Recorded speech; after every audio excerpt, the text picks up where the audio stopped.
नीलमणि college रे जातीय महाकाश दिवस पालित बालेश्वर जिला सदर ब्लॉक अंतर्गत नीलमणि महाविद्यालय विज्ञान परिषद आनुकूल्य रे प्रथम जातीय महाकाश दिवस महाविद्यालय सम्मेलन कक्ष में पालित हो कार्यक्रम में महाविद्यालय अध्यक्ष डॉक्टर तपन कुमार बेहरा अध्यक्षता करने सह महाकाश गवेषणार सफलता स्वरूप चंद्रायन 3 यानर चंद्रपृष्ठ में सफल अवतरण संपर्क में आलोचना करते। विज्ञान परिषद सभापति प्राध्यापिका कल्पना मंजरी पात्र कार्यक्रम प्रारंभिक सूचना प्रदान करने स्वागत भाषण प्रदान करते। प्राध्यापक सरोज कुमार पाणी, बालेश्वर जिला कार्यक्रम अधिकारी अध्यापक गौरांग पंडा, डॉक्टर शांतन कुमार जेना, अध्यापक जयकृष्ण साहू एवं विज्ञान परिषद उपसभापति बासंती साहू प्रमुख जोगदे जातीय महाकाश दिवस पालनर तात्पर्य और महत्व विषय आलोचना करते।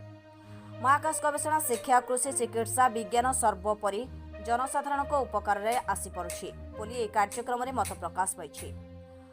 छात्र अशोक मढ़वाल एवं ओमव्रत पात्र यह कार्यक्रम में स्वरचित निबंध पाठ करते।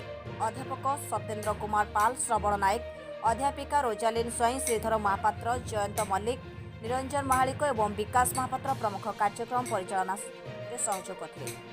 शेष में विज्ञान परिषद उपसभापति बासंती साहू समस्त को धन्यवाद अर्पण करते।